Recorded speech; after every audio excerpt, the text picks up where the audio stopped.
Among the many lingering questions surrounding the coronavirus and its long-term impact on the body is the likelihood of developing immunity after recovering from the virus. And if people do develop immunity, how long does it last? An important step toward reopening the country, determining who has immunity against reinfection, and what level of protection immunity confers can help establish the risk of sending large groups of people back to work. Back in March, Anthony Fauci, MD, the director of the National Institute of Allergies and Infectious Diseases and the country's leading infectious disease expert, said in an appearance on The Daily Show with Trevor Noah he would be willing to bet anything that people who recover are really protected against reinfection. A few weeks later, the World Health Organization released a statement explaining there existed no evidence that people who have recovered from COVID-19 and have antibodies are protected from a second infection. Immunity jealousy is coming. If immunity equals freedom, that's likely to induce envy. Elemental.medium.com. Still, dozens of new serological tests designed to detect the presence of antibodies, that is, to figure out if you were exposed to the virus and your immune system produced antibodies, or proteins that ward off future infection, were rolled out, with varying degrees of accuracy. Studies of people recovered from COVID-19 showing low or no levels of antibodies continue to highlight how little scientists actually know about how long antibodies last and why we don't all make the same amount. Despite all the swirling uncertainties and inconsistencies surrounding immunity, scientists do agree that humans develop immunity to COVID-19.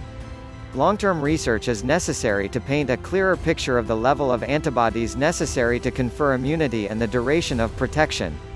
I feel like this isn't going to be the virus that breaks the immunology textbook, says Michael Mina, MD, PhD, an assistant professor of epidemiology at Harvard T.H. Chan School of Public Health.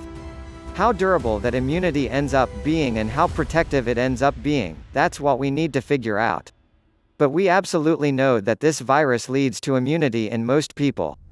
When our body's immune system is attacked by a virus, white blood cells create antibodies to fight off the invading infection. If we're exposed to this same virus again, usually, our immune system remembers the threat and creates new antibodies, eliminating the infection before we start to feel sick. In terms of the body's antibody response to COVID-19, a new study showed that out of 285 people who tested positive for COVID-19, all of them developed antibodies within 19 days of symptom onset. I feel like this isn't going to be the virus that breaks the immunology textbook. While little is known regarding our immune response to COVID-19, scientists are able to look at how our body wards off other coronaviruses, of which there are 4 that cause the common cold, and 3 others, MERS-CoV, which causes Middle East Respiratory Syndrome, MERS, SARS-CoV, which causes Severe Acute Respiratory Syndrome, SARS, and SARS-CoV-2, which causes COVID-19.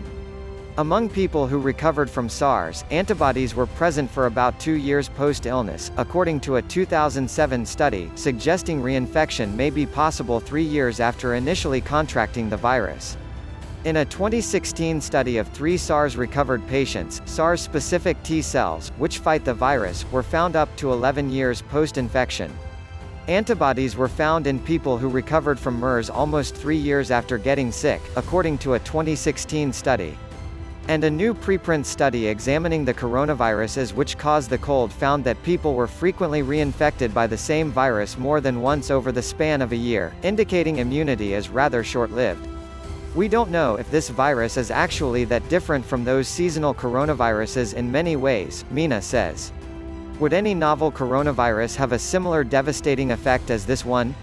It could be that by the time you become old in our population, you've already seen these seasonal coronaviruses many times and you've developed immunity, he says.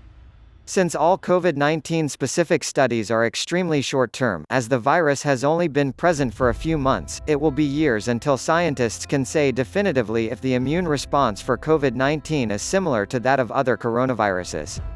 You can produce antibodies that protect against MERS for up to 3 years, says Nicholas Vabrit, Ph.D., an assistant professor of medicine, hematology, and medical oncology at the Icahn School of Medicine at Mount Sinai. This provides some kind of basis for scientists to look for in the case of COVID-19. We need to look at patients in 2 years to know, for example, if they would have the same length of antibody protection.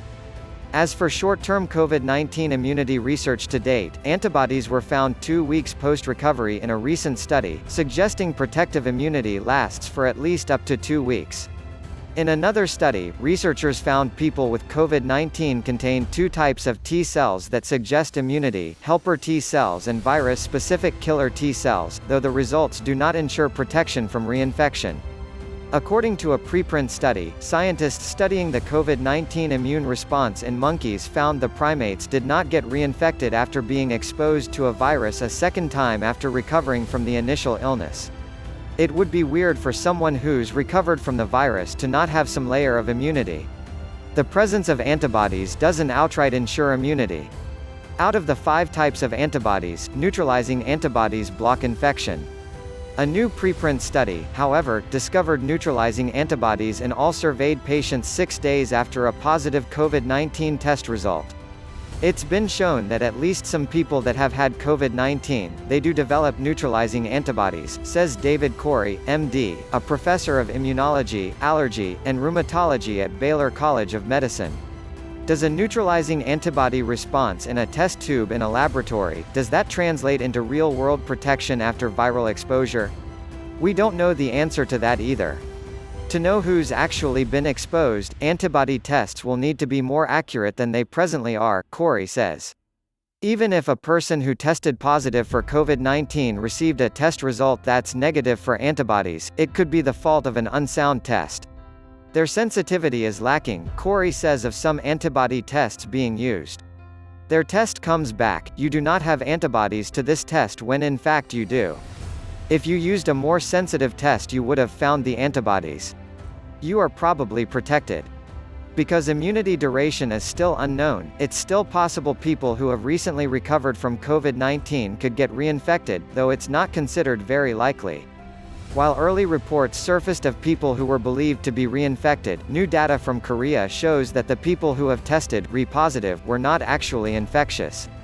Ultimately, while many unknowns remain surrounding immunity, one aspect remains constant: experts believe immunity to COVID-19 exists. It would be weird for someone who's recovered from the virus to not have some layer of immunity. That would be extremely bizarre and no one is thinking that is true, Corey says.